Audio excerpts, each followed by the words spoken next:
Hello students, स्वागत है आपका आपके अपने YouTube channel read and learn with modern पाठशाला पर। आज हमारा टॉपिक चल रहा था त्रिकोणमिति। हमने त्रिकोणमिति अनुपात, उनके आपस में जो संबंध हैं, सर्व समीकरण, विभिन्न त्रिकोणमितीय अनुपातों के लिए जो कोणों के मान हैं उनकी टेबल, ये सारी चीज़ें हम पिछली वीडियोज़ में कंप्लीट कर चुके हैं, पढ़ चुके हैं और होप कि आप याद कर चुके होंगे इन सभी को। पिछली वीडियो में हमने बात की थी कि किस तरह से सभी त्रिकोणमितीय अनुपातों को एक ही त्रिकोणमितीय अनुपात में व्यक्त किया जाता है। तो हमने पिछली वीडियो में एग्जाम्पल भी लिए थे, जैसे हमने साइन थीटा में सभी को बदला था, सेक थीटा में बदला था। बात करते हैं आज कोण की माप के बारे में। देखिए, कोण की दो माप होती हैं, एक होती है रेडियन और दूसरी होती है डिग्री। तो डिग्री माप तो आप बार बार पढ़ते रहते हो, लेकिन अब रेडियन के बारे में भी पढ़ना जरूरी है। नेक्स्ट जब आगे आप कोणों को देखोगे तो रेडियन भी आपको देखने को मिलेगा। तो इन दोनों में एक रिलेशन है, रेडियन और डिग्री में एक रिलेशन है। अगर वो रिलेशन आपको पता है तो आप आसानी से डिग्री को रेडियन में और रेडियन को डिग्री में कन्वर्ट कर सकते हो। और रिलेशन क्या है? रिलेशन है आपका कि पाई रेडियन बराबर है 180 डिग्री के। पाई रेडियन बराबर है 180 डिग्री के। तो यदि हम पाई का पक्षांतरण करें तो यहाँ एक बचेगा, तो बनेगा 1 रेडियन बराबर 180 बटे पाई डिग्री। और यदि हम 180 का पक्षांतरण करें तो यहाँ मिलेगा आपको 1 डिग्री बराबर हो जाएगा पाई बटे 180 रेडियन। तो जनरली तो अभी आपको, चूंकि डिग्री में तो आपको पता रहता है, रेडियन में मान निकालेंगे। हालांकि 11th क्लास में है ये सारी चीज़ें, थोड़ा सा हम यहाँ देख रहे हैं। जैसे आपको पता रहे कि 30 डिग्री है तो 30 डिग्री को हम रेडियन में पाई बाई 6 कहते हैं, तो वो किस प्रकार से बनेगा। तो यहाँ देखो, जैसे 30 डिग्री है आपके पास, 1 डिग्री बराबर है पाई बटे 180 रेडियन के, तो 30 डिग्री बराबर होगा कि 30 में हम पाई बटे 180 का गुणा कर देंगे और 30 से 180 6 टाइम कटेगा, तो आपको मिल गया देखो पाई बाई 6, और ये है आपका रेडियन। ऐसे ही जैसे 90 डिग्री है आपके पास, तो 90 डिग्री को जब आप रेडियन में चेंज करोगे तो आप लिखोगे 90 इंटू पाई अपॉन 180, और 90 से 180 दो बार कटेगा, तो मिल गया पाई बाई 2। तो जब हमने टेबल बनाई थी पिछली वीडियोस में, तो वहाँ हमने लिखा था 90 डिग्री या पाई बाई 2 रेडियन, 30 डिग्री या पाई बाई 6 रेडियन, ऐसे ही 45 डिग्री ये इक्वल है पाई बाई 4 रेडियन के। तो इस प्रकार से हम डिग्री को रेडियन में चेंज कर सकते हैं। इसके बाद आज बात करेंगे हम एक्सरसाइज 2.1 के बारे में। देखें,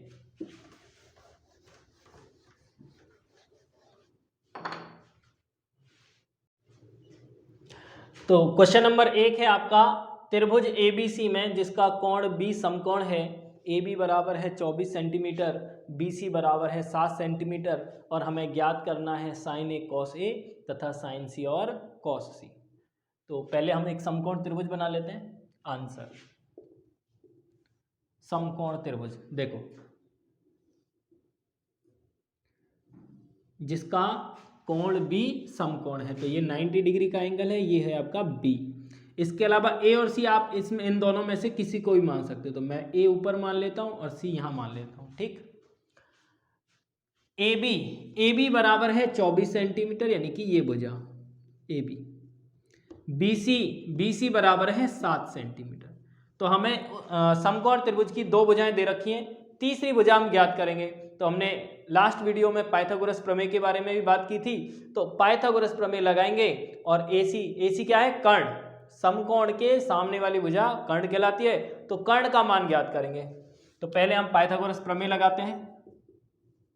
पाइथागोरस प्रमेय से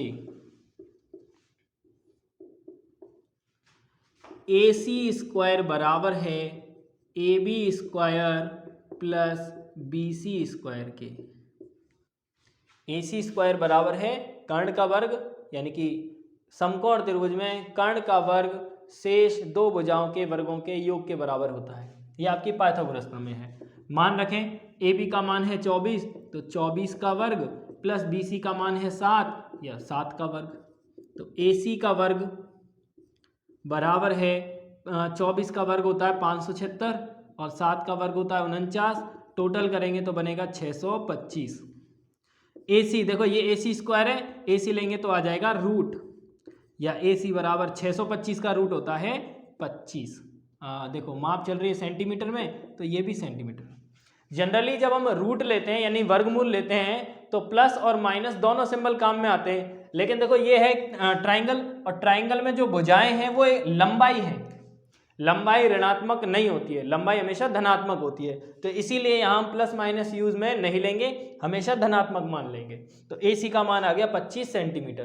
तो अब आपके पास तीनों भुजाएं मौजूद हैं, अब आसानी से जो माप उसने पूछी है, जो त्रिकोणमितीय अनुपात उसने पूछे हैं सवाल में, उनको ज्ञात कर सकते हैं। तो पहला देखते हैं, पहले में उसने पूछा है साइन A और कॉस A, साइन A और कॉस A।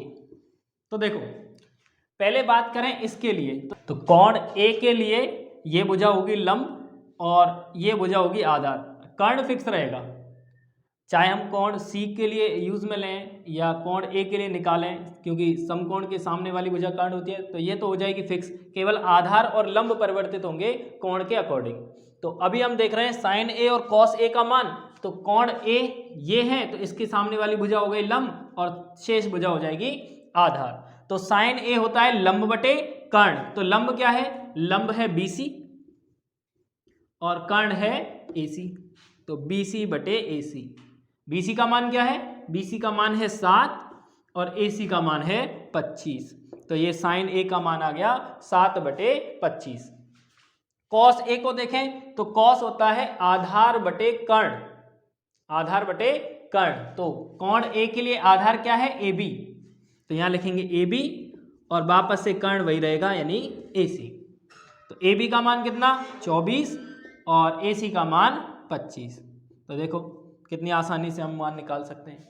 कोण के लिए जब आप त्रिकोणमितीय अनुपात का मान निकालोगे तो केवल भुजाओं का ध्यान रखना है, लंब और आधार में अंतर रखना है कि किस कोण के लिए कौन सी भुजा लंब है और कौन सी भुजा आधार है। सेकंड देखें इसमें, साइन C और कॉस C का मान, तो देखो अब हमारे पास ये कोण, इसके लिए त्रिकोणमितीय अनुपात निकाल रहे हैं, तो इसके सामने वाली भुजा यानी कि ये AB कहलाएगी अब लंब और शेष भुजा यानी कि BC ये कहलाएगी अब आधार। तो साइन C का मान, साइन C वही लंब बटे कर्ण, तो लंब है अब आपका AB और कर्ण तो फिक्स है ही AC, तो AB का मान है 24 और AC का मान है 25, तो आंसर आया साइन C बराबर 24 बटे 25। और कॉस C यानी कि आधार बटे कर्ण, तो अब आधार है आपका BC और कर्ण AC, तो BC का मान है 7 और AC का मान है 25। तो देखो पाइथागोरस प्रमेय से हमने पहले तीसरी भुजा ज्ञात की त्रिभुज की, और उसके बाद किसी भी त्रिकोणमितीय अनुपात को वो पूछे आप आसानी से निकाल सकते हो, चाहे वो साइन कॉस हो जैसा कि हमने ये निकाले, या इसके अलावा कोई और त्रिकोणमितीय अनुपात हो। नोट कीजिए इस सवाल को अपनी कॉपी में और देखते हैं अगला सवाल। तो क्वेश्चन नंबर 2 है आपका tan P minus cot R का मान ज्ञात करना है, और ये एक ट्राइंगल का चित्र दिया हुआ है आपकी बुक में, जिसमें PQ बराबर है 12 सेंटीमीटर, PR बराबर है 13 सेंटीमीटर, कोण Q है समकोण, इसका मतलब ये वाली भुजा हो जाएगी आपकी कर्ण। ठीक, तो देखो सबसे पहले हमें ये भुजा ज्ञात करनी होगी, किसी भी त्रिकोणमितीय अनुपात को हमें ज्ञात करना है भुजाओं की सहायता से, तो भुजा की माप पता होनी चाहिए। 2 भुजाएं हमें ज्ञात है, तीसरी हम पाइथागोरस की सहायता से निकाल सकते हैं। तो देखो यहाँ पे सबसे पहले पाइथागोरस प्रमेय लगाएंगे, तो पाइथागोरस प्रमेय से कर्ण यानी कि PR स्क्वायर, कर्ण है PR, कर्ण का वर्ग बराबर शेष दोनों भुजाओं के वर्गों का योग, यानी कि PQ square plus QR square. तो यहां देखो QR अज्ञात है, हमें इसका मान ज्ञात करना है, तो देखो इसका पक्षांतरण इधर कर देंगे तो ये माइनस हो जाएगा, क्या मिलेगा हमें, मिलेगा QR स्क्वायर बराबर PR square minus PQ square, इसका पक्षांतरण करेंगे ये माइनस हो जाएगा, PR square minus PQ square बराबर में QR स्क्वायर।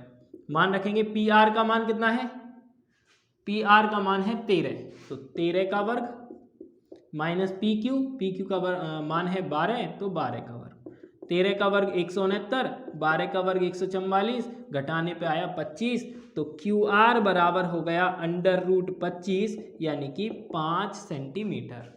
तो क्यू आर बराबर आई आपकी 5 सेंटीमीटर। फिर से ध्यान रखें, रूट अगर ले रहे हैं तो प्लस माइनस यूज में नहीं लेना है, क्योंकि हम लंबाई की बात कर रहे हैं, लंबाई सदैव धनात्मक होती है। अब देखो हमें ज्ञात करना है इसका मान, तो पहले हम निकाल लेते हैं tan p। तो tan p, tan क्या होता है, tan होता है आपका लंब बटे आधार, लंब यानी कि परपेंडिकुलर और आधार यानी कि बेस, यानी परपेंडिकुलर अपॉन बेस।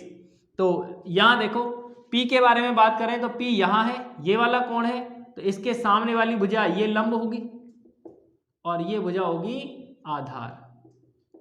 हाँ, तो क्यू आर का मान कितना निकला अभी, 5 सेंटीमीटर। तो tan p बराबर क्या हो गया, क्यू आर और बटे में पी क्यू। मान रखेंगे क्यू आर का मान है 5 और पी क्यू का मान है 12, तो ये आ गया आपका 5/12। दूसरा हमें निकालना है कॉट आर। अब देखो आर यानी कि ये वाला कोण, तो अब इसके लिए जो आधार और लंब है उनको देखेंगे, तो आर के सामने वाली भुजा ये है, तो ये हो गया आपका लंब और शेष भुजा यानी कि क्यू आर हो गया आपका आधार। कॉट क्या होता है, कॉट होता है आपका आधार बटे लंब यानी बेस अपॉन परपेंडिकुलर। तो बेस क्या है, क्यू आर अपॉन परपेंडिकुलर कितना है, पी क्यू। वैल्यू रखेंगे, क्यू आर का मान है 5 और पी क्यू का मान है 12, तो देखो एक जैसे आ रहे हैं tan p और cot r। हमसे मान पूछा है प्रश्न में tan p minus cot r का, तो देखो tan p का मान रखते हैं 5/12 माइनस cot r का मान भी 5/12 माइनस करेंगे तो आया 0, तो tan p minus cot r का मान आया 0। तो यहाँ हमने देखा क्वेश्चन नंबर 1 और क्वेश्चन नंबर 2। नेक्स्ट वीडियो में देखेंगे आगे के सवाल। तो इन क्वेश्चंस को आप नोट कीजिए और समझिए, कॉपी में वापस से रिवाइज करके देखिए, आपको समझ में आ जाएगा। Thank you.